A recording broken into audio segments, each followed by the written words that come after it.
Oke, selamat siang teman-teman semua. Selamat bergabung di workshop Actuary from Zero. Kali ini adalah episode kita yang ketiga dengan topik reasuransi. Tapi sebelumnya saya mau cerita sedikit tentang Nitiasa ya. Jadi Nitiasa itu adalah suatu badan kita punya misi untuk menjadi katalis strategis di bisnis perasuransian. Salah satu yang kita lakukan adalah mengempower calon-calon insan perasuransian melalui pelatihan-pelatihan dan workshop. Kali ini kita masih fokus di bidang aktuaria. Topik yang sekarang kita luncurkan adalah reserving, pricing, dan reasuransi. Untuk kedepannya akan ada lagi topik-topik di bidang aktuaria maupun di bidang-bidang lainnya. Kita akan infokan ke teman-teman ketika kita akan ada workshop selanjutnya. Perkenalkan, saya Ira. Saya saat ini aktif di bidang peraktuariaan. Kita langsung ke narasumber ya, perkenalkan. Narasumber kita kali ini adalah Listia Sulaiman. Listia seorang aktuaris juga, saat ini dia aktif di suatu perusahaan asuransi jiwa sebagai Chief Actuary, membawahi semua bidang ya, jadi ada valuasi, ada pricing, ada asset liability, semuanya di bawah Ibu Listia. Oke, kemudian saya juga mau infokan buat teman-teman yang kemarin kelewat, misal nggak ikutan di, kita kan udah ada 3 workshop ya, ada 3 episode, misal teman-teman ada yang miss atau kelewat di episode 1 atau episode 2, kita ada gelombang kedua ya untuk Actuary from Zero dengan topik yang sama. Jadi kalau ada yang kelewat, pengen ikutan, itu boleh tanpa nambah lagi, tanpa mendaftar lagi, tinggal info aja ke email kita dan ke WhatsApp kita ya, untuk ikut di gelombang kedua. Nanti kita akan kasih informasi selanjutnya. Oke, baiklah. Mungkin tanpa panjang-panjang lagi, Listia udah siap? Halo. Iya, Ira. Oke, kita mulai. Silakan Listia.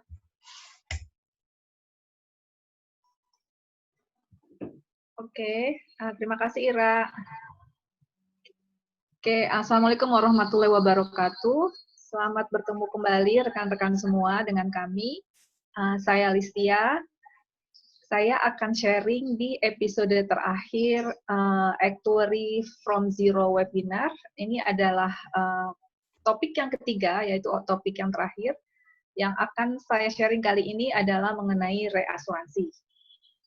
Oke, ayo kita mulai sama-sama. Apa aja yang akan saya share mengenai reasuransi? Saya dibantu oleh rekan saya, John, yang akan men-share slide ini. Ya, silakan, John. Lanjutkan. Next slide, John. Oke, ini adalah agenda yang akan kita bahas bersama tentang reasuransi. Pertama, saya akan menjelaskan mengenai apa itu reasuransi. Kemudian perbedaan asuransi proporsional dan non-proporsional. Kemudian penjelasan mengenai reasuransi arrangement untuk metode surplus versus metode quota share. Kemudian reinsurance arrangement yang menggunakan metode excess of loss. Kemudian peraturan reasuransi yang dikeluarkan atau ditetapkan oleh Otoritas Jasa Keuangan dari OJK. Kemudian yang terakhir adalah mengenai administrasi reasuransi. Intinya yang administrasi reasuransi itu adalah bagaimana tim actuary atau tim relevan di perasuransian mengadminister reasuransi. Oke, kita masuk ke topik pertama, apa reasuransi. Sebelum saya masuk ke topik ini, saya ada pertanyaan sedikit ya ke teman-teman. Mohon nanti dijawab melalui chat.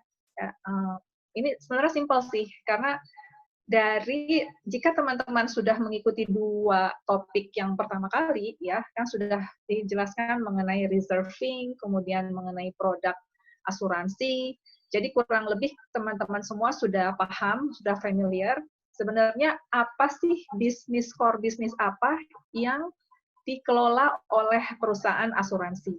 Karena core bisnis ini relevan banget dengan reasuransi juga. Oke, saya mohon teman-teman menjawab di chat jika ada yang tahu. Nanti minta tolong Ira tolong kasih tahu saya kalau memang udah ada jawaban yang benar. Kalau memang tidak ada, saya akan bocorkan jawabannya. Oke, pertanyaannya simpel. Sebenarnya apa sih core bisnis apa yang dikelola oleh perusahaan asuransi? Asuransi itu beda dengan pabrik ya. Kalau pabrik kan jelas dia menghasilkan suatu barang. Nah, kalau asuransi itu sebenarnya apa yang dikelola oleh perusahaan asuransi? Silakan yang tahu segera jawab di chat. Kasih waktu 2 menit aja. Kira tolong dilihat. Belum ada yang jawab.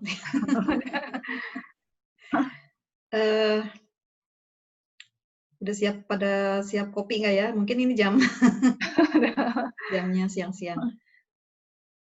Ada yang tahu nggak? Mungkin teman-teman yang sudah bekerja udah ada pengalaman, yang saat ini sudah bekerja, sudah tahu di bidang akuaria. Sebenarnya simple, apa sih sebenarnya core bisnis dari perusahaan asuransi? Yang dikelola oleh perusahaan asuransi itu sebenarnya apa?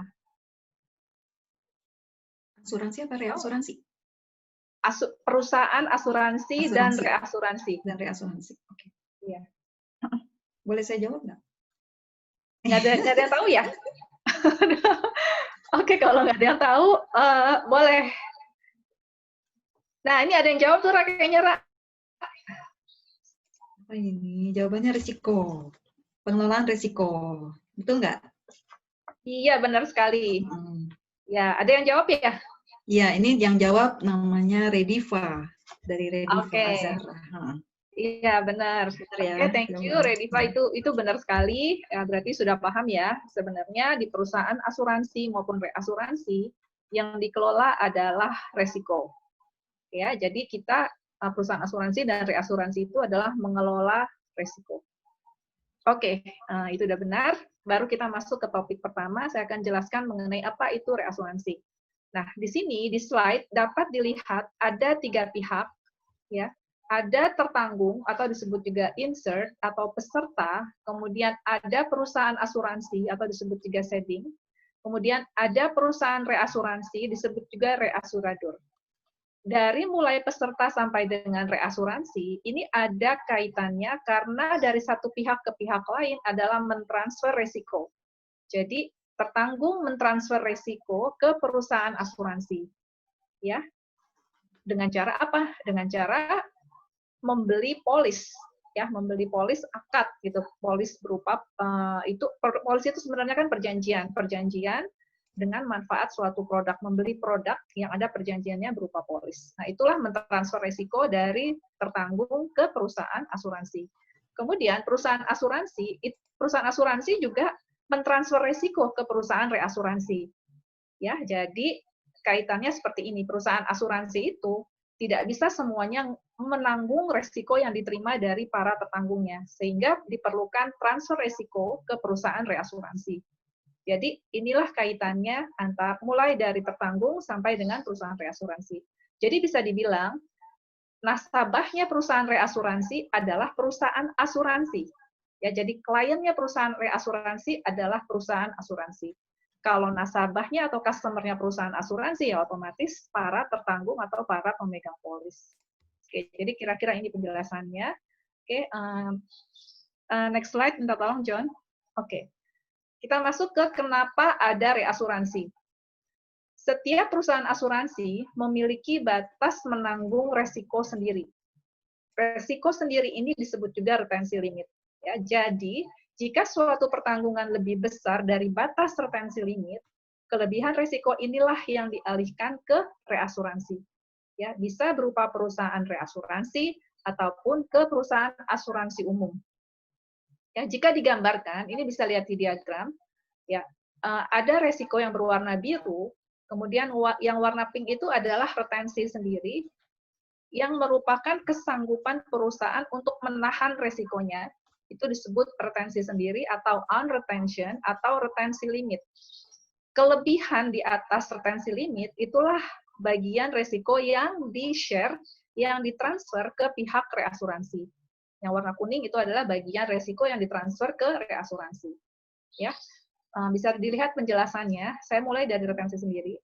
besar retensi sendiri itu berbeda-beda di setiap perusahaan. Ada yang nilainya kecil, ada yang nilainya besar, ya. Semuanya tentunya ditentukan berdasarkan kondisi finansial perusahaan. Makin perusahaan itu kuat secara finansial, retensi sendirinya tentunya semakin besar. Ya.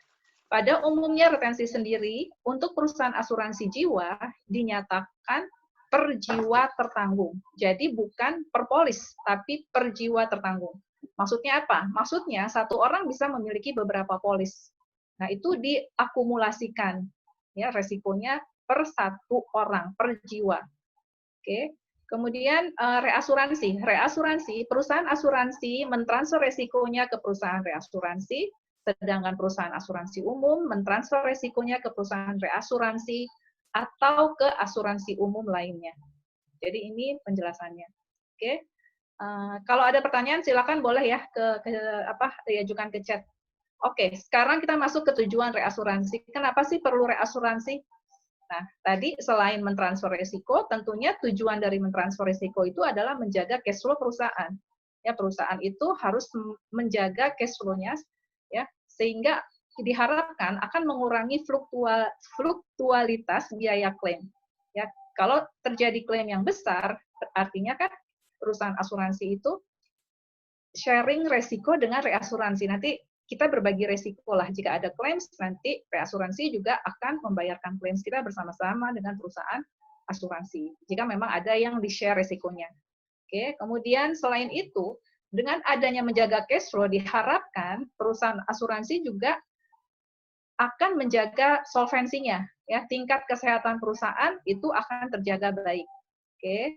Kemudian selain itu, dengan adanya reasuransi, diharapkan pihak reasuransi akan sharing ke perusahaan asuransi pengembangan produk. Ya, ada sharing idea bagaimana itu pengembangan produk. Ya, kemudian tentunya dari pihak reasuransi juga diharapkan menjadi sumber informasi dari hasil riset industri. Oke, kita lanjutkan. Oke, kita masuk ke reasuransi otomatis dan reasuransi fakultatif. Apa bedanya?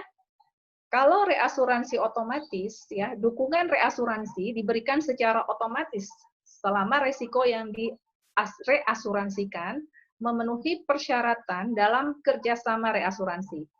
Nah, perjanjian kerjasama antara pihak asuransi dengan pihak reasuransi disebut treaty. Treaty itu adalah perjanjian kerjasama kedua pihak. Ya. Jadi intinya, kalau resiko yang direasuransikan itu semuanya di-cover, semuanya tertuang dalam treaty, maka dukungan dari resiko perusahaan reasuransi, dukungan dari pihak reasuransi diberikan secara otomatis. Ya.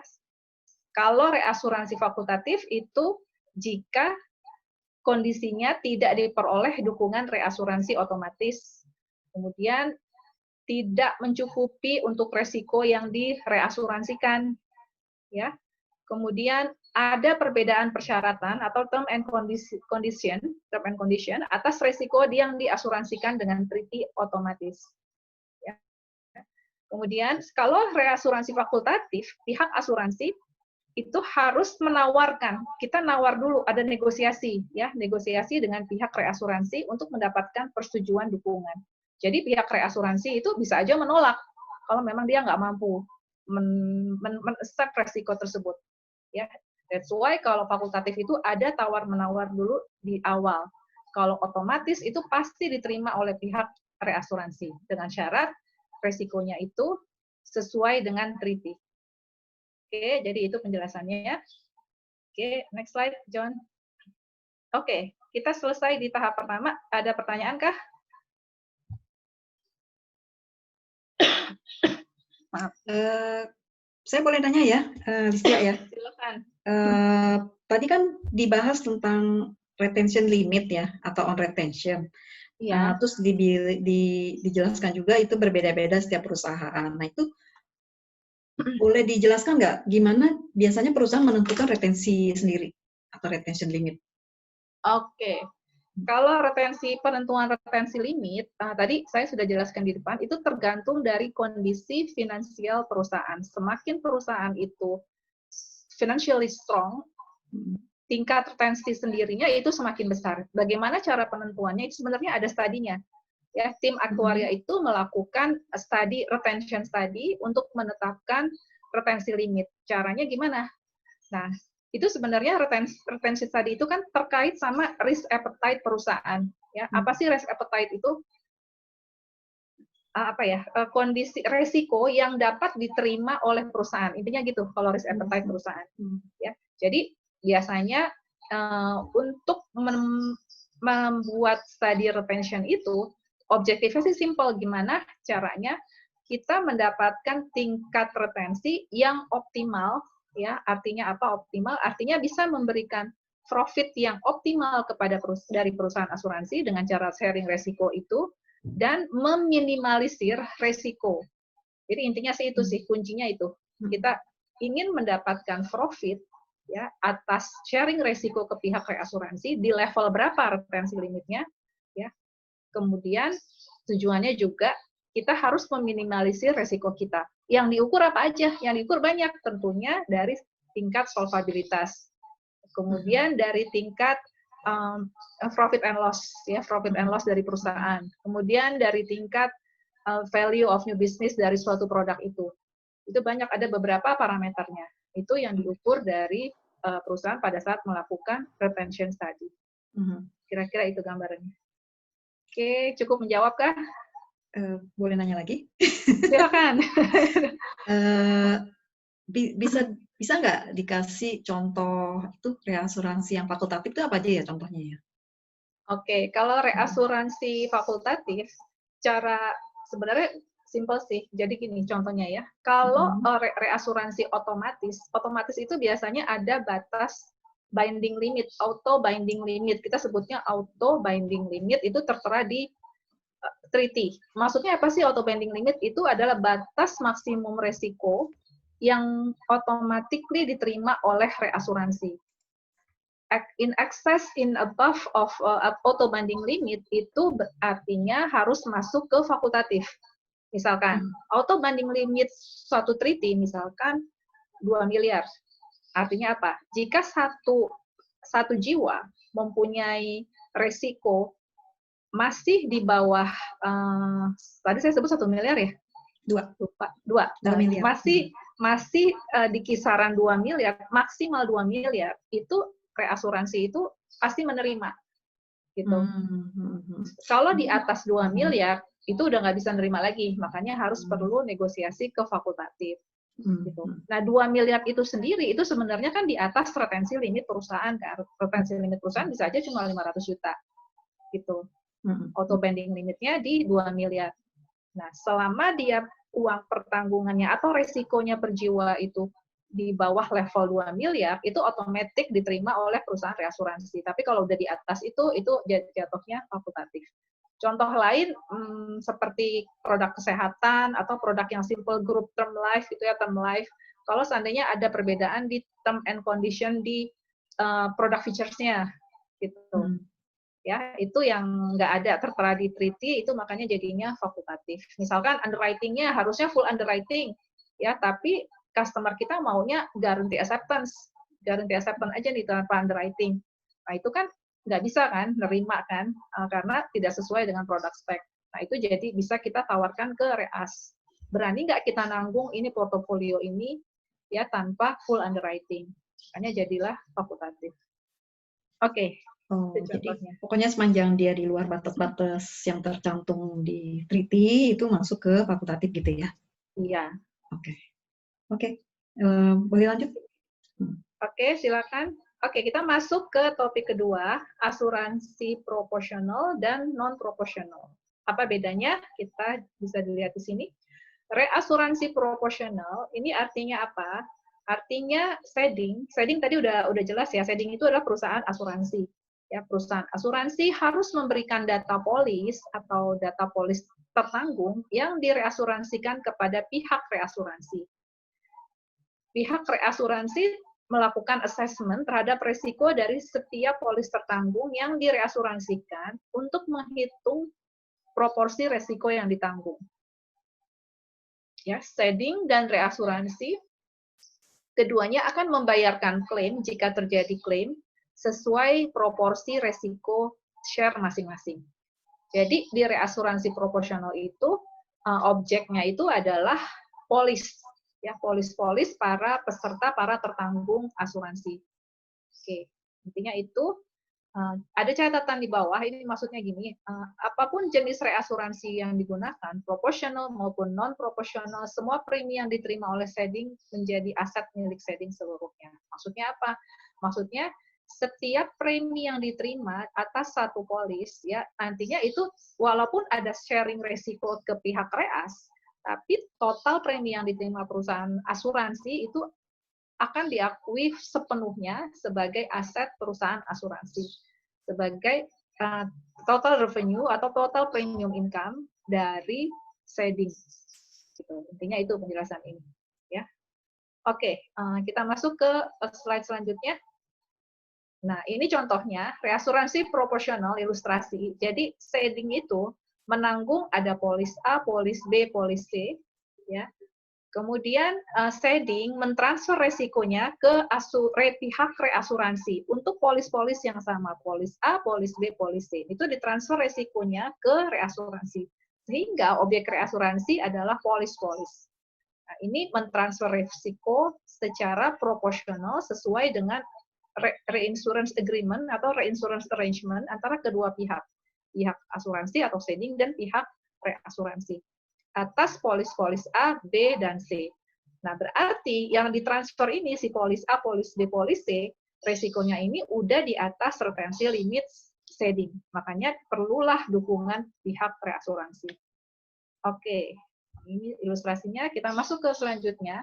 Reasuransi non-proporsional. Seding tidak perlu memberikan data polis tertanggung yang direasuransikan kepada pihak reasuransi. Ya, pihak reasuransi tidak perlu melakukan asesmen resiko setiap polis karena resikonya yang akan ditanggung reasuransi adalah total claim atau total kerugian di atas batas retensi Seding. Ya, jadi itu udah agregat basis, udah kumulatif. Jika terjadi total claim atas keseluruhan portofolio sudah di atas retensi Seding, itulah yang disebut non proporsional, ya. Sehingga Seding menanggung sendiri semua klaim atau loss yang terjadi secara total atau secara agregat sampai batas tertentu. Batas tertentu ini disebut retensi sendiri. Ya, ini juga sama penjelasan catatannya. Apapun jenis reasuransi yang digunakan, semua premi yang diterima Seding menjadi aset milik Seding seluruhnya. Oke, kita masuk ke selanjutnya ilustrasinya. Nah, ini ilustrasinya. Seding ya atau perusahaan asuransi menanggung resiko pada polis A, polis B, polis C. Ya, jika terjadi suatu klaim kerugian, polis-polis di portofolio Seding ini terjadi kerugian klaim, ya, Seding ini udah menentukan nih sanggup menahan resikonya sebesar X rupiah taruhlah. Ternyata Seding pada saat terjadi klaim itu X plus 3 misalkan. Berarti kan ada kelebihan 3 kan. Nah, ini yang di atas retensinya, inilah yang nantinya akan ditanggung oleh reasuransi. Jadi loss dari Seding akan ditanggung oleh pihak reasuransi. Sehingga objek reasuransi adalah losses atau kerugian dari Seding. Ini adalah non proporsional. Oke. Oke. Nah, ini selesai. Apakah ada pertanyaan atau bisa saya lanjutkan? Bisa dilanjutkan ya? Belum ada pertanyaan. Belum ada? Oke, kita masuk ke metode surplus dan metode quota share. Oke, kedua metode surplus dan metode quota share, ya ini adalah perjanjian reasuransi antara kedua pihak, yaitu pihak asuransi dan pihak reasuransi atas yang tadi proporsional, ya atas metode proporsional. Ini dua contohnya, metode surplus dan metode quota share. Oke, kita masuk. Next slide, please. Nah, ini dia contohnya. Ya, ini saya beri di sini di slide. Ada pertanyaan, boleh dipotong? Halo? Oh, oke. Sepertinya ada gangguan. Polis ya, Mbak Listia. perusahaan. Halo. Mbak Listia boleh tolong diulang mempunyai tadi retensi soalnya sempat sendiri. freeze. Oh, sorry. Tadi sempat itu ada gangguan internet. Sempat gangguan ya? Oke, saya ulang ya, Yang maaf. slide ini nih metode surplus diulang. Tapi ini ada pertanyaan nih dari udah banyak nih pertanyaan. Pertanyaan dari Dian Puspitasari. Pertanyaannya, apakah perusahaan asuransi wajib mengambil reas? Itu pertanyaan pertama ya. Ada 4 nih ya pertanyaannya. Kemudian pertanyaan kedua, perusahaan plat merah milik pemerintah yaitu BPJS, apakah memiliki kewajiban untuk mereasuransikan resiko? Kemudian kemana reasnya? Yang maksudnya yang tadi ya, yang BPJS. Kemudian apakah keluar negeri? Jadi itu pertanyaannya. Oke, terima kasih. Kayaknya sih ini nanti bakal dibahas di ujung ya. Di belakang-belakang sebenarnya akan dibahas ya. Iya, Kan terkait regulasi ya. Ini terkait regulasi sebenarnya. Mau dijawab sekarang apa mau aja ya? Diparkir dulu aja ya? Parkir dulu ya. Parkir dulu ya, nanti kita bakal ke sana kok. Oke ya, Dian ya. Kita parkir. Silakan, Listia. Oke, ini contoh metode surplus, bisa lihat di slide ya. Ada 3 contoh polis, contoh 1, contoh 2, contoh 3. Masing-masing mempunyai atas nama tertanggung yang berbeda. Polis ketiga polis ini ditanggung oleh perusahaan asuransi dengan retensi sendiri 100 juta. Ya. Contoh 1, jika polis ini mempunyai UP 300 juta, maka yang ditahan oleh perusahaan asuransi 100 juta, karena perusahaan asuransi hanya sanggup menahan resikonya 100 juta. Sehingga selisihnya, ekses dari 100 juta sebesar 200 juta, akan ditransfer ke pihak reasuransi. Ya, jadi simpel ya. Contoh kedua, uang pertanggungan 150 juta, 100 juta ditahan sendiri oleh perusahaan asuransi, eksesnya ya sebesar 50 juta akan diberikan ditransfer ke reasuransi. Ya. Yang contoh ketiga, uang pertanggungannya 80 juta.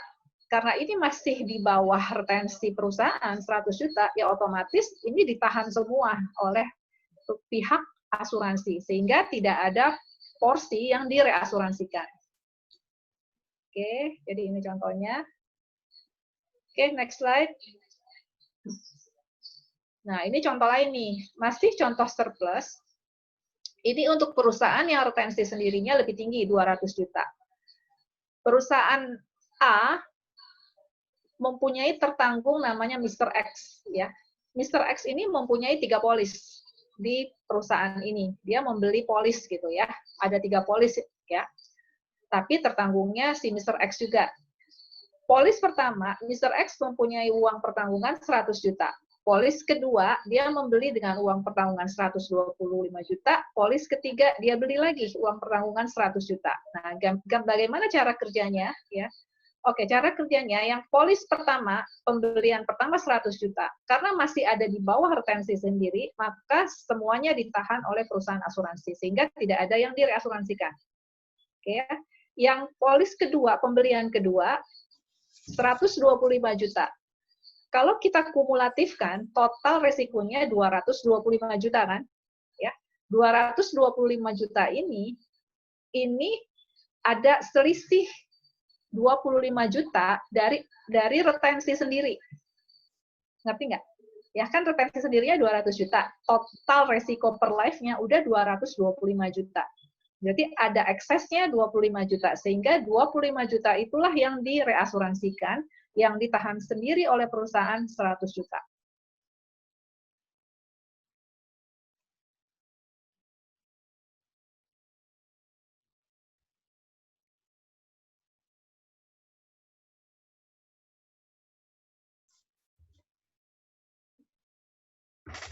Oke.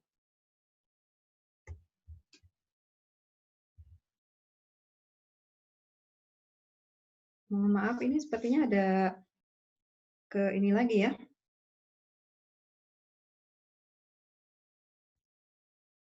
Listia.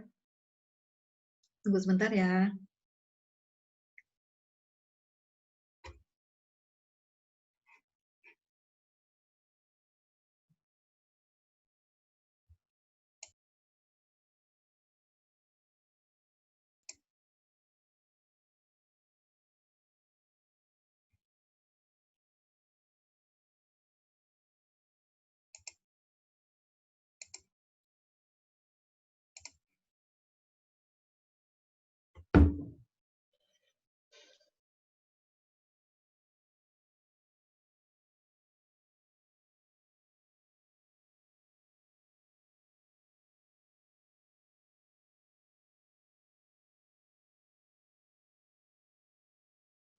Oke, sepertinya kita kehilangan Listia. John, oke. Iya, Kalau Mbak gitu Ira. saya, halo, ya, Ya, Listia, mungkin ada gangguan ya. Kalau gitu saya ya. lanjutkan ya, Boleh, teman-teman. silakan, Mbak. Tadi Listia menjelaskan ini ada ilustrasi seseorang dia punya beli 3 polis tapi jumlahnya berbeda-beda dan timingnya juga berbeda. Nah, kalau tadi kan kita retensi sendirinya 200 juta, berarti semua yang di atas 200 juta baru direasuransikan. Nah, ketika dia beli polis pertama, itu baru 100 juta, berarti karena masih di bawah retensi, ini semuanya ditanggung perusahaan, jadi nggak ada reasuransi. Listia, sudah balik. Masih unmute, tolong di-unmute. Halo. Ya, tadi hilang. Oh iya, Tadi maaf aku tadi. lanjutin yang ini, tapi boleh dilanjutin lagi. Oke, ya maaf tadi gangguan Kita wifi masih ya. bahas yang slide ini ya, yang satu orang beli 3 polis. Iya, oke. Maaf ya teman-teman semua ada gangguan wifi ini nggak stabil. Oke, kita lanjutkan. Minta tolong next slide. Ini contoh yang 3 polis sudah. John? Next slide. Oke, kita masuk ke contoh metode quota share. Ya. Kalau metode quota share itu sebenarnya simple. Ini hanya membagi per Rp1 per uang pertanggungan, langsung dibagi. Ya. Contohnya quota share, perusahaan mempunyai retensi sendiri 70% dari resiko itu ditahan, 30% itu ditransfer resikonya ke pihak reasuransi. Jadi cara kerjanya tinggal dibagi aja terhadap resiko pembagian resiko quota share tersebut. Jadi kalau ada uang pertanggungan 300 juta, retensi sendiri yang ditanggung perusahaan adalah 70% dari 300 juta sehingga sebesar 210 juta. Yang ditransfer ke reasuransi 30%-nya sebesar 90 juta. Contoh kedua, jika UP-nya 150 juta yang ditahan resikonya oleh perusahaan asuransi, 70% dari 150 juta, yaitu sebesar 105 juta, yang direasuransikan 30%-nya atau 45 juta. Ya, kemudian contoh ketiga, jika uang pertanggungan 80 juta yang ditahan perusahaan asuransi, 70%-nya atau 56 juta, yang ditransfer sebesar 30% sebesar 24 juta. Itu ya, simple ya, quota share tinggal dibagi aja. Ya. Sebenarnya ada contoh lagi nih, kombinasi antara surplus dan quota share. Ya, ada contoh juga, combine antara quota share dan surplus. Ya, combine quota share dan surplus itu biasanya cara kerjanya adalah quota share dulu, ya, kemudian ditahan maksimumnya sebesar retensi sendiri. Contohnya ya, kayak perusahaan nih tadi punya retensi sendiri, surplusnya itu hanya sanggup menahan 100 juta, ya. Ya. Contohnya kalau dia menanggung quota share-nya 50-50 itu gampang ya, 50-50. Misalkan dia UPI uang pertanggungannya 150 juta, ya. Quota share-nya 50-50 kan, berarti kan 75 kan, 75 juta, 75 juta. Tapi perusahaan cuma sanggup menanggung 100 juta. Nah, itulah. Jadi selisihnya itu otomatis ditransfer semua under surplus ke reinsurance. Jadi itu kombinasi antara quota share dan surplus contohnya. Ya. Ini nggak dijelaskan di sini, tapi saya jelaskan secara verbal aja. Oke, lanjutkan John.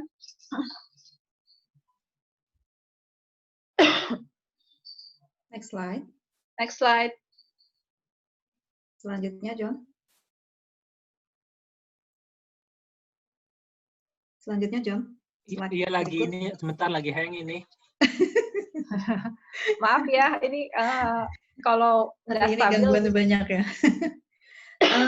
Mungkin gini, Listia, boleh nggak kita simpulin, jadi kalau surplus, itu tidak semua polis direasuransikan ya, karena kalau misal dia resikonya masih dalam batas retensi, berarti polis itu tidak perlu direas. Tapi kalau quota share karena dia proporsional, berarti langsung dibagi. Semua polis harus direaskan gitu ya? Benar sekali. Gitu ya? Iya, kesimpulannya gitu. Jadi kalau Kalau quota share, setiap polis itu automatically kita bagi resiko, transfer resiko ke reas. Tapi kalau surplus itu tidak.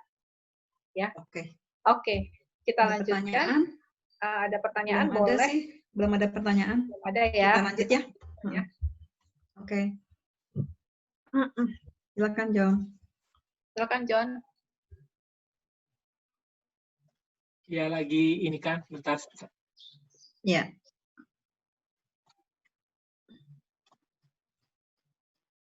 Oke, kita masuk ke metode excess of loss.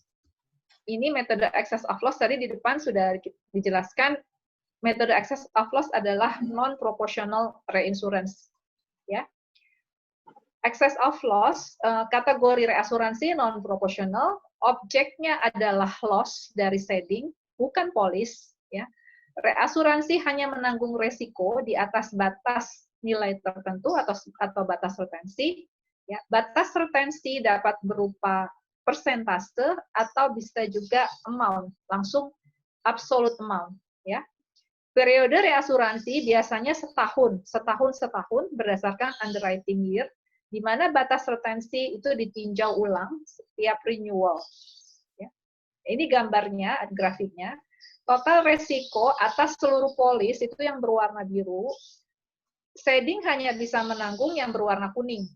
Ya, nah sehingga selisihnya ini ditanggung oleh pihak reasuransi. Batas retensinya itu dapat dilihat di tanda panah. Batas maksimum resiko yang ditanggung oleh ceding adalah sebesar kalau kira-kira itu 3/4-nya ya, 75%-nya ya itu ditanggung oleh cedingnya. Ya, selisihnya ditanggung oleh reasuransi. Apakah contoh excess of loss ini bisa dilihat di slide berikutnya. Next slide, John.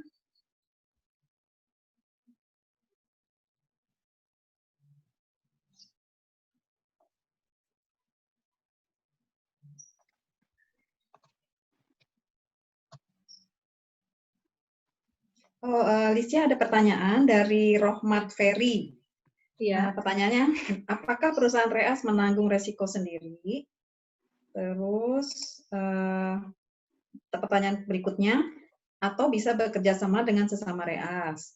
Terus pertanyaan ketiga, jika ada kasus contoh real resiko, jika ada, maksudnya gini, mungkin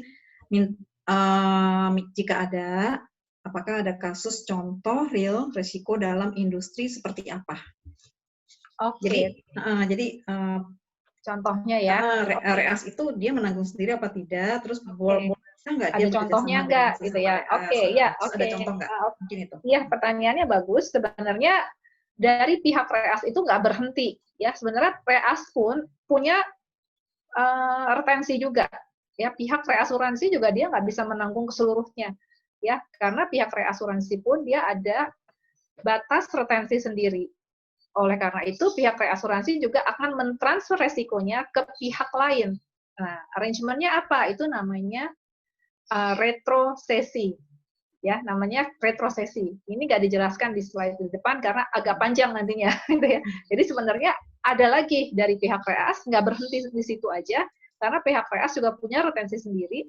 Pihak reas nanti akan mentransfer resikonya lagi ke reasuransi lain ya yang punya kapasitas finansialnya lebih besar, kapasitasnya lebih besar, itu ditanggung, ditransfer resiko lah dari pihak reasuransi ke partnernya yang namanya reinsurance lain yang disebut retrosesi. Ya, arrangementnya itu disebut retrosesi. Ya, contohnya itu pasti terjadi. Jadi kayak misalkan tadi ya, saya udah kasih contoh ya, UP-nya besar, perusahaan asuransi nggak sanggup, semuanya diberikan ke pihak reas. Tapi pihak reas pun dia punya retensi sendiri, dia juga nggak sanggup nanggung sendiri. Makanya pihak reas, contohnya ya, salah satu perusahaan reasuransi yang paling besar di Indonesia, karena BUMN, mungkin teman-teman udah yang tahu ya, Indore kan perusahaan reasuransi yang number one di Indonesia ya, paling besar. Indore itu pun bekerja sama dengan beberapa perusahaan reasuransi yang lebih besar, ya. Itu melakukan retrosesi ke pihak partnernya dari resiko-resiko yang dia terima dari para ceding. Gitu. Jadi ada contohnya, pasti ada. Oke, apakah bisa menjawab? Kalau sudah, saya akan lanjutkan ya. Oke, Mungkin saya lanjutkan. sorry. Iya. Tadi kan kerjasama dengan retrosesi ya. Iya. Apa nama kerjasamanya? Ini harus maksudnya bisa sesama reas di dalam negeri atau ke reas luar negeri? Oke, kalau untuk retrosesi, kebanyakan pihak yang mendukung reasuransi itu pihak luar, ya, pihak reasuransi luar negeri kebanyakan, karena memang teman-teman kan mungkin tahu ya, Indore itu perusahaan asuransi yang paling besar, gitu kan ya. Jadi secara umum pihak reasuransi lokal bekerja sama dengan pihak foreign reinsurance untuk melakukan retrosesi, karena dari pihak luar reasuransinya itu kan mereka sudah lebih kuat secara finansialnya lebih strong gitu ya. Banyak ya perusahaan reasuransi yang foreign ya, yang besar ya, contohnya kayak RGA, kemudian Munifri, yaitu itu banyak itu bekerja sama dengan Indore, dengan lokal reinsurance company di Indonesia. Ya. Oke. Sudah cukup jelas buat Rahmat Ferry jawabannya? Mungkin udah ya. Sudah ya. Oke, kita masuk ke metode excess of loss. Saya masuk ke metode excess of loss ya. Apa itu metode excess of loss? Tadi sudah dijelaskan. Ini saya akan memberikan contoh ya. Jika total klaim atas seluruh polis nilainya masih di bawah retensi sendiri, maka seluruh klaim menjadi tanggungan ceding. Tapi jika total klaim atas keseluruhan polis nilainya di atas batas retensi sendiri, sehingga yang akan menanggung klaim di atas batas retensi sendiri adalah pihak reasuransi. Ya. Pada dasarnya, semua produk asuransi bisa menggunakan metode reasuransi excess of loss, namun biasanya yang menggunakan metode ini adalah reasuransi umum, ya, reasuransi kesehatan, atau resiko katastrofik. Ya. Nah, resiko katastrofik ini mungkin teman-teman ada yang familiar nggak? Resiko katastrofik kan resiko yang kejadian klaimnya itu besar sekaligus, ya. Contohnya kayak kejadian tsunami kemarin, ya, tsunami atau banjir kali. Oke, kita ulas lagi.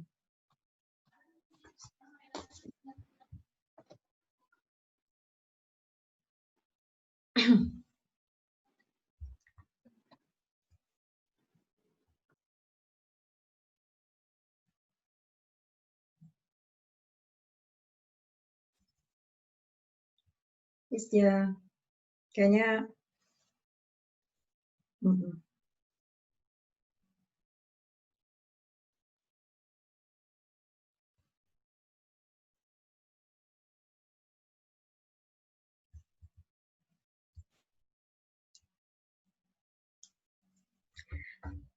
teman-teman,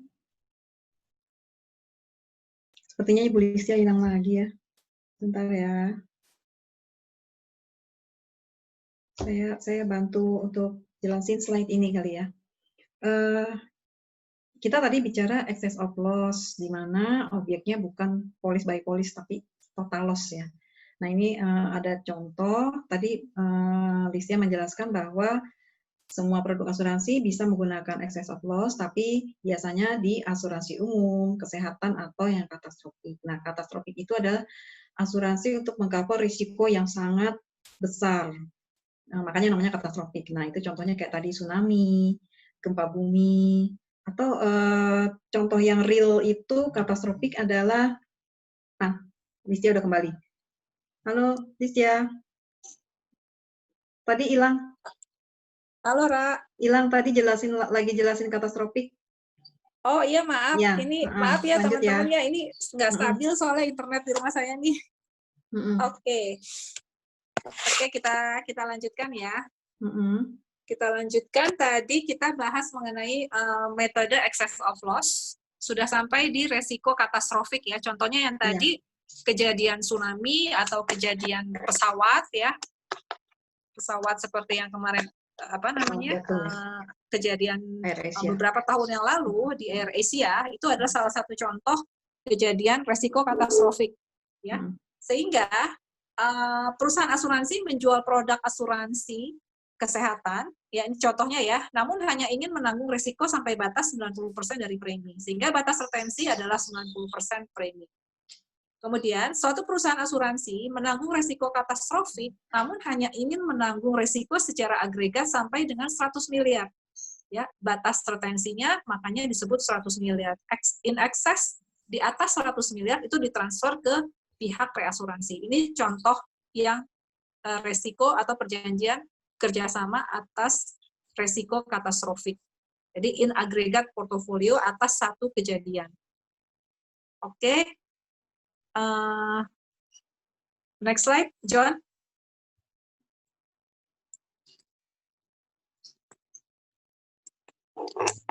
John. Ya, Mbak. Berikutnya.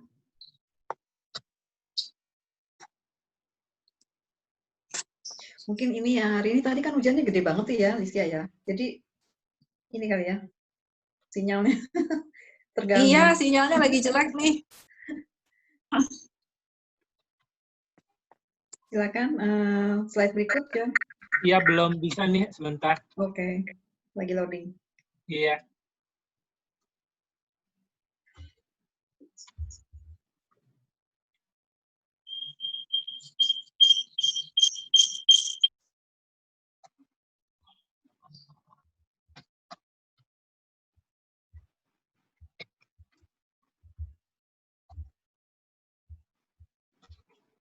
Oke, sesi pertanyaan ya. Oke, tadi sampai di excess of loss, treaty, apakah ada pertanyaan? Boleh lanjut kali ya, Listia, kita bisa lanjut? Belum ada pertanyaan? Oke, saya lanjutkan ya. Oke, kita masuk ke peraturan reasuransi yang dikeluarkan oleh OJK. Ya, silakan John. Oke, ini peraturan reasuransi ini dikeluarkan tahun 2015, POJK 14. Ya. Oke, bisa dilihat di sini ya. Setiap perusahaan asuransi wajib memiliki strategi dukungan reasuransi. Isinya apa? Harus ada kebijakan reasuransi, bagaimana memilih dan memantau program reasuransi. Perusahaan asuransi juga harus menentukan proses penetapan retensi sendiri dan memonitor, kemudian penanggung jawab pelaksana program reasuransi. Pada perusahaan asuransi, penanggung jawab reasuransi itu biasanya aktuaris, ya. Makanya reasuransi itu adalah salah satu fungsi utama juga di bidang aktuaria, karena penanggung jawabnya adalah di aktuaria. Oke. Perusahaan asuransi wajib memiliki dukungan reasuransi 100% untuk produk asuransi sederhana. Nah, jadi wajib ya, wajib memiliki dukungan reasuransi 100% untuk produk reasuransi sederhana. Ya. Untuk poin 2, bisa dikecualikan, jadi ada pengecualian khusus untuk produk yang coverage-nya itu worldwide, ya. Kemudian produk untuk multinasional, atau produk yang di-develop bersama oleh dukungan dari pihak reasuransi luar negeri, itu juga dikecualikan, ya. Kemudian, tapi ada syaratnya, setelah 4 tahun, ya, harus menggunakan treaty dengan pihak reasuransi dalam negeri. Ya, jadi di sini OJK ini meng-encourage perusahaan asuransi untuk bekerja sama dengan pihak reasuransi dalam negeri instead of foreign reinsurance company, instead of perusahaan reasuransi luar negeri. Oke, lanjutkan Kak. Oke. Yang selanjutnya, dukungan reasuransi luar negeri itu harus mendapat persetujuan OJK. Ya. Kemudian dukungan reasuransi otomatis dan fakultatif, ya, minimal untuk asuransi umum harus ada 2 reasuransi dalam negeri atau 1 reasuransi dalam negeri ditambah 1 asuransi umum dalam negeri. Dan itu dalam negeri ya. Kemudian kalau perusahaan asuransi jiwa itu wajib mendapat dukungan dari 2 perusahaan reasuransi dalam negeri. Kalau perusahaan asuransi umum syariah harus mendapat dukungan dari 2 reasuransi syariah dalam negeri, atau 1 reasuransi syariah dalam negeri, ditambah 1 asuransi umum syariah. Kalau asuransi jiwa syariah, cukup mendapat dukungan dari 1 reasuransi syariah dalam negeri. Ya. Kemudian yang poin ke-6, perusahaan asuransi umum wajib memiliki treaty katastrofik.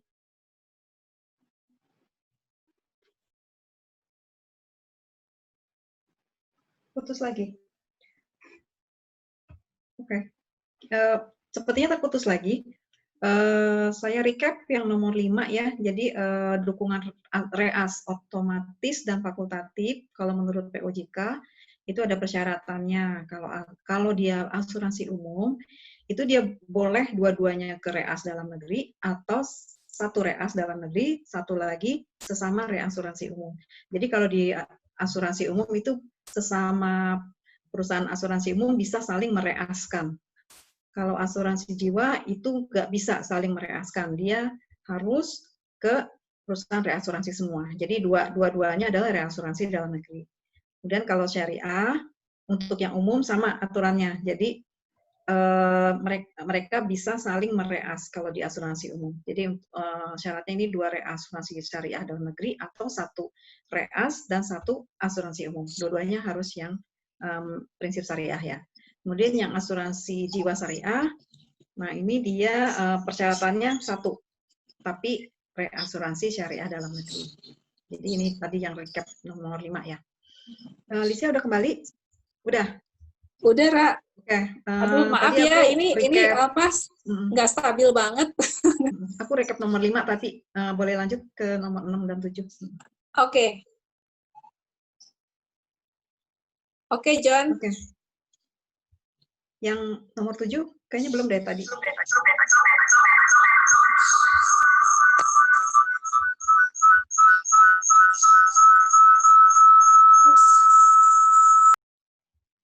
Halo, maaf. Yang nomor 7 belum tuh, Listia? Nomor 7, oke.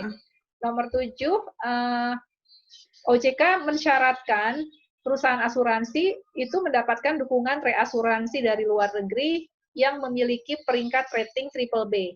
Jadi minimal ratingnya harus triple B. Tujuannya apa? Tujuannya agar memastikan dukungan dari pihak reasuransi luar negeri mempunyai performa keuangan yang kuat juga, ya, sehingga jika terjadi resiko default ya gagal bayar dari pihak reasuransi itu diminimalisir dengan adanya rating yang semakin baik. Itu tujuannya. Oke, kita lanjutkan. John. Next slide. Ya, tunggu sebentar.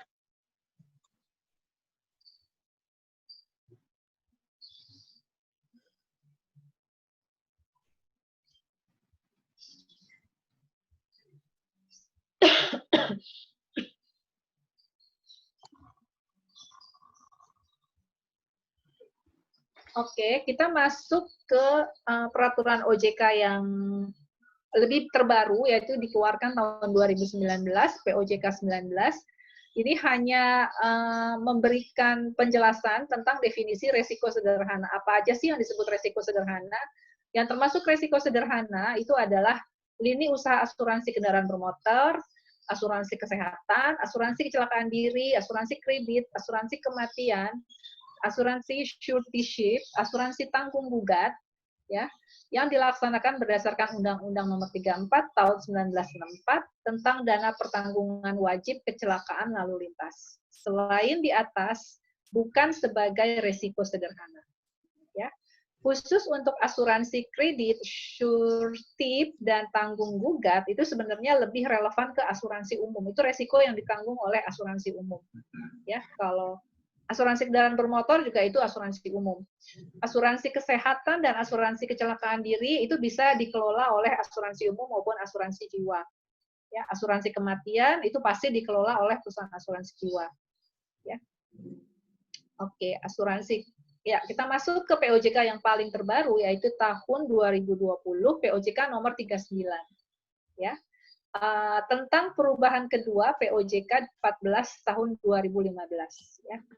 Oke, OJK mewajibkan perusahaan asuransi memiliki dukungan reasuransi dalam negeri 100% untuk produk asuransi sederhana. Jadi maksudnya apa? Setiap resiko yang direasuransikan ke pihak reasuransi, perusahaan asuransi itu wajib share resikonya ke perusahaan asuransi dalam negeri, full 100%. Jadi nggak boleh bekerja sama dengan pihak reasuransi luar negeri. Gitu ya. Oke. Yang poin kedua, wajib memiliki dukungan reasuransi dalam negeri minimal 50% untuk produk asuransi sederhana setelah 30 Juni 2020. Nah, ini diberikan kelonggaran nih, maksudnya lebih nggak terlalu ketat. Ini OJK sudah membuka diri bahwa perusahaan asuransi boleh bekerja sama oleh pihak luar. Ya. Sehingga yang poin kedua disebutkan, boleh sampai dengan 30 Juni 2020 itu minimal 50% atas risiko sederhana. Ya. Kemudian boleh nggak aku balik ke tadi kan ada pertanyaan tuh. Oh, boleh. Dari Dian Puspitasari. Di sini kan bertanya apakah perusahaan asuransi wajib mengambil reas? Terus perusahaan plat merah BPJS apakah wajib juga mereasuransikan risikonya, kemana reasnya, apakah ke luar negeri. Nah, mungkin boleh dikaitkan sama peraturan ini, pertanyaan dari Dian? Iya, oke. Pertanyaan pertama, apakah perusahaan asuransi wajib mereasuransikan? Ya, sebetulnya di POJK yang 2015 ya, 2015 itu sebenarnya perusahaan asuransi itu gini, bisa menahan sendiri resikonya kalau memang perusahaan asuransi itu mempunyai kapasitasnya. Jadi nggak wajib ya men-share resikonya ke pihak reas. Contohnya apa? Contohnya produk-produk yang simple, produk-produk yang dijual oleh telemarketing itu kan cenderung uang pertanggungannya kecil kan? Ya, karena itu untuk mass market gitu ya, perusahaan uang pertanggungannya kecil. Nah, itu biasanya itu OJK memperbolehkan ditahan sendiri as long as company mampu menahan resikonya. Dan biasanya itu untuk produk-produk yang dijual di telemarketing channel dengan uang pertanggungan yang limit yang kecil lah, relatively small gitu ya. Nah, itu boleh masih di retensi ya, Listia ya? Karena masih di bawah retensi, jadi benar. Nggak wajib kan, nggak harus direasuransikan. Nggak wajib, karena memang masih di bawah retensi kita. Iya. Ya, biasanya kan retensi kan 500 juta, tapi UP-nya itu kecil, cuma C 10 juta ya untuk produk mikro misalkan ya. Nah, itu boleh ditahan sendiri selama memang masih di bawah retensi. Tapi peraturan yang dulu ya, yang lama itu ada di status setiap polis wajib direasuransikan. Peraturan yang lama ya, sebelum yang 2015. Yang 2015 udah nggak ada statement itu, berarti selama memang masih bisa ditahan sendiri, masih di bawah retensi, itu nggak perlu direasuransikan. Oke, pertanyaan kedua BPJS. BPJS tadi apa? Apakah perusahaan plat merah BPJS memiliki kewajiban untuk mereasuransikan resiko?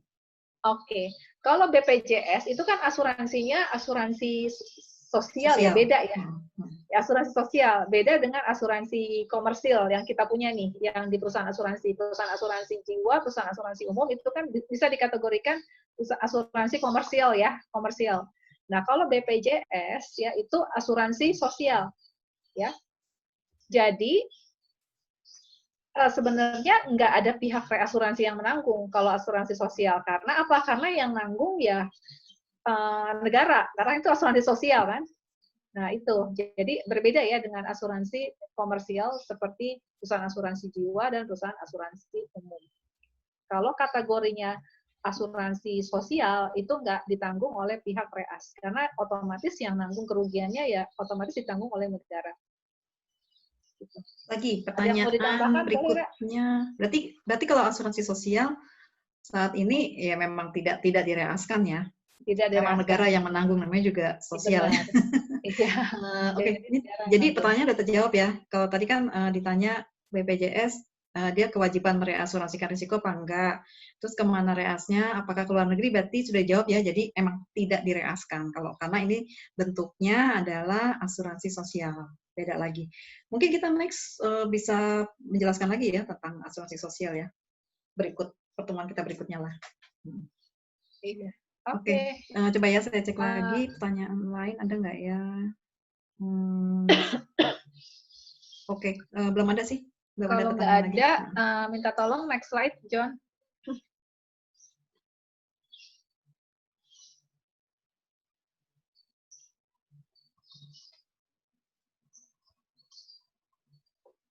Oke. Oke, kita masuk ke topik terakhir. Kalau nggak ada pertanyaan lagi, kita masuk ke topik terakhir ya. Ini tentang administrasi reasuransi. Bagaimana mengadminister, mengelola administrasi reasuransi. Oke. Penagihan dan pembayaran premi reasuransi, dan jika ada klaim yang menjadi kewajiban reasuransi karena sudah di-share ke pihak reasuransi, ya, ini dilakukan biasanya secara 3 bulanan, triwulanan. Ya, jadi pihak tim aktuaria yang bertanggung jawab di bidang reasuransi, yaitu melakukan pembayaran premi reasuransi, kemudian pencatatan klaim reasuransi kalau terjadi klaim, ya, itu bekerja sama dengan pihak reas, ya, itu dilakukan setiap triwulanan karena ada proses rekonsiliasi antara perhitungan yang dilakukan tim aktuari dengan dari pihak reas. Ya, itu dilakukan setiap kuartalan. Oke. Kemudian yang poin kedua, karena perusahaan asuransi itu kan wajib membuat laporan keuangan kan setiap bulan. Sehingga perhitungan atas premi reasuransi yang menjadi expense yang harus dibayar oleh pihak asuransi ya ke reasuransi itu kan harus dicatat tuh di laporan keuangan, sehingga tim aktuari yang bertanggung jawab di bidang reasuransi itu harus melakukan perhitungannya setiap bulan juga. Sedemikian, sehingga angkanya itu bisa dicatat oleh accounting di laporan keuangan. Ini sebagai di-accrue dulu lah sebelum nanti ada proses penagihan yang actual di quarterly. Jadi at least sudah ada pencatatannya di laporan keuangan. Jadi itu dilakukan setiap bulan. Oke. Yang poin ketiga, penerimaan klaim reasuransi biasanya di net off dengan tagihan premi reasuransi. Ya, jadi kalau terjadi klaim reasuransi, misalkan terjadi klaim nih atas polis A yang direaskan, ya, bagian yang di-share ke reasuransi kan kita menagihkan ke pihak reasuransi, namanya claim recovery. Ya, claim recovery itu artinya klaim yang menjadi kewajiban pihak reasuransi. Nah, penerimaan atas klaim reasuransi itu biasanya mengurangi tagihan premi reas. Jadi di net off dengan tagihan premi reas karena ada pembayaran reas baru, kemudian dikurangi claims yang menjadi income pihak asuransi. Jadi itu di net off intinya seperti itu. Ya. Oke, yang terakhir pengiriman data polis kepada reasuransi itu dapat dilakukan bulanan atau triwulanan, itu tergantung perjanjian kerjasama dengan pihak reasuransi atau sebagaimana yang diteliti. Oke, ini slide terakhir ya. Jenis premi reasuransi. Premi reasuransi itu jenisnya berbeda ya. Ada yang jenisnya premi tahunan atau yearly renewable term. Ini yang paling common ya, paling common itu yang poin pertama.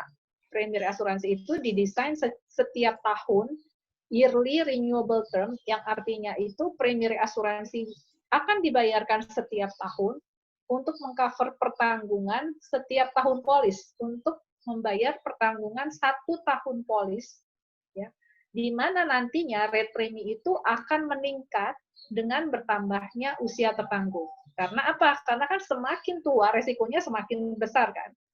Sehingga premi reasnya juga akan meningkat sesuai dengan pertambahan usia tertanggung. Ini namanya premi yearly renewable term. Kemudian ada juga premi reasuransi yang didesain sebagai single premi atau premi tunggal. Ya. Premi reasuransi yang dibayarkan sekaligus di muka untuk mengcover masa asuransi sebanyak N tahun sesuai dengan fitur produk. Oke, sekarang saya ada pertanyaan.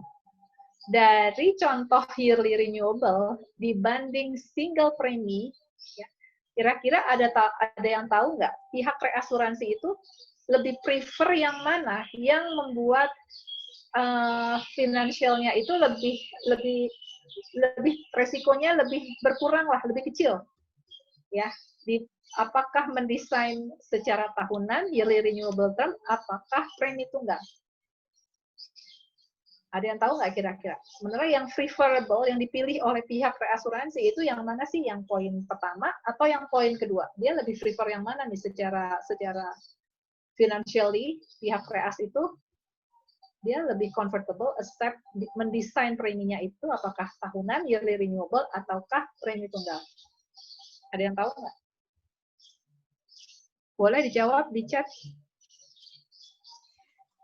Ini untuk produk apa nih, Lisya? Jangka panjang atau jangka pendek nih? Produk jangka panjang. Oh, jangka panjang. Ya. Produk jangka panjang ya, bukan produk yang one year ya, bukan yang grup, bukan yang 1 tahun. Ini produk jangka panjang. Untuk produk jangka panjang ada pihak reas yang mendesainnya YRT, ada yang premi tunggal. Ada yang tahu nggak? Kalau nggak ada yang tahu, ada yang bisa bantu saya jawab, John atau Ira? Lisya aja yang jawab. Oke, nggak ada yang ini malu-malu apa gimana nih? Biasa. Oke, jadi prinsipnya gini, kalau desain premi ya itu sebenarnya lebih untuk memitigasi resiko ya. Sebenarnya itu lebih aman di offer secara yearly renewable term dibanding premi tunggal. Kenapa? Karena kalau premi tunggal itu kan ada risiko kan, karena dia bayar setahun tapi untuk mengcover jangka waktu yang panjang, ya kan? Sehingga ada probability, ada kemungkinan terjadinya at first ada pemburukan ya atas ekspektasi klaim yang terjadi di future, ya. Maka kalau premi tunggal itu kan masih ada kemungkinan terjadinya pemburukan klaim ya tidak sesuai ekspektasi, karena kan mengcovernya sebanyak 10 tahun, taruhlah produknya 10 tahun, tapi dibayarkan setahun di depan. Gitu. Nah, sedangkan premi tahunan, yearly renewable, itu kan dia mengcover cuma setahun. Nah, kalau desainnya yearly renewable term, itu sebetulnya pihak reasuransi itu mempunyai hak untuk mengadjust preminya, depend on the experience result. Jadi kalau terjadi experience claims-nya jelek, ya itu perusahaan reasuransi itu mempunyai hak untuk merubah preminya, mengadjust preminya. Ya itu that's why diperlukan kerjasama yang baik antara pihak reasuransi dan pihak asuransi untuk memonitor experience-nya. Kalau ternyata experience-nya juga better, ya lebih baik dibanding yang di-expect, pihak asuransi pun berhak minta negosiasi dengan pihak reas. Ini experience-nya bagus loh, kita mau nego, boleh nggak dikurangin? Nah, itu bisa terjadi seperti itu. Ya makanya harus ada kerjasama yang baik antara kedua pihak. Nah itu makanya that's why saya bilang premi tunggal itu lebih unfavorable, lebih tidak di prefer lah.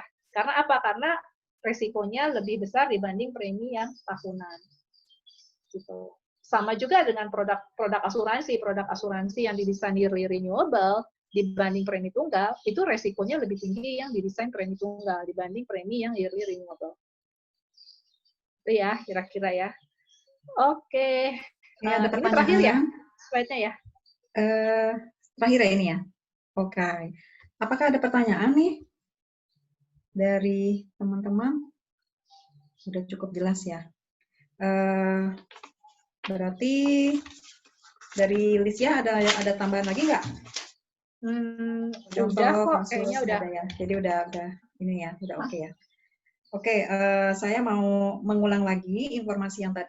Mungkin tadi teman-teman belum semuanya masuk. Saya mau mengulang lagi informasi di depan bahwa kita akan adakan lagi gelombang kedua, Actuary from Zero, dengan topik reserving, pricing, dan reasuransi.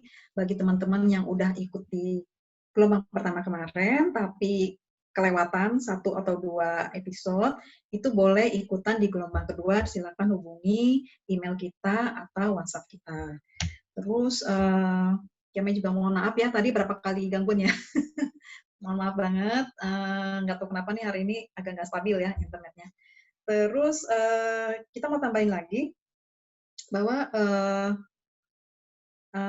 isi dari workshop kita memang berbeda ya.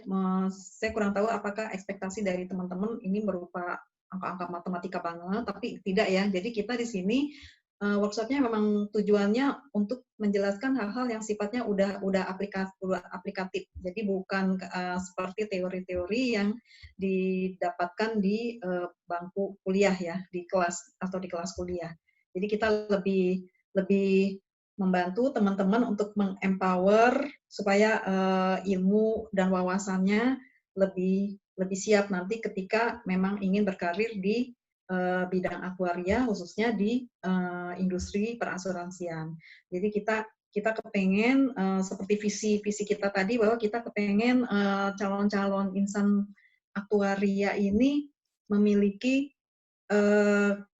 pengetahuan, kompetensi yang bagus, karena gimana pun sumber daya manusia itu adalah aset ya. Jadi kalau misal asetnya bagus, produk yang dihasilkan juga bakal bagus. Jadi kalau misal aset sumber daya manusia aktuarianya bagus, nanti masuk ke industri, maka produk-produk yang dihasilkan dari industri juga insya Allah akan bagus juga. Jadi itu visi dari kita ya. Terus berikutnya kita mau sesi polling ya, teman-teman. Tolong dibantu untuk mengisi sejujurnya. Untuk polling kita gampang ya, cuma ada 4 pertanyaan sama seperti yang episode kemarin. Buat host Aldo silakan ya untuk di launch pollingnya.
Oke, pollingnya udah selesai ya.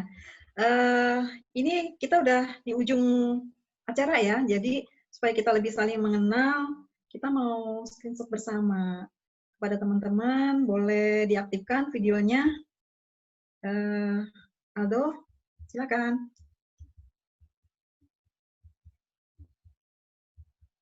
Aldo. Ya, terima kasih Bu Ira. Untuk sesi dokumentasi diharap peserta untuk menghidupkan videonya, memperkenalkan untuk sesi dokumentasi bahwa kita telah melaksanakan workshop pada siang hari ini dan juga sebagai penutup webinar series kita 2 minggu lalu dan minggu ini. Ya, untuk yang belum turn on videonya ditunggu sebentar. Untuk gayanya boleh bebas. Kalau sudah semua, ya 1, 2, 3. 1, 2, 3. Ya, terima kasih pada peserta yang sudah berpartisipasi. Selanjutnya dikembalikan ke moderator. Oke, thank you ya Aldo. Oke, sudah berakhir workshop kita. Nanti kita akan kirimkan materi, sertifikat, dan link YouTube ya. Untuk kita akan kirim ke email masing-masing, itu mulai hari Senin akan kita kirim. Pesan kita, jangan berhenti belajar. Semoga kita nanti ketemu lagi di workshop berikutnya. Selamat siang teman-teman semua. Thank you. Sampai ketemu lagi.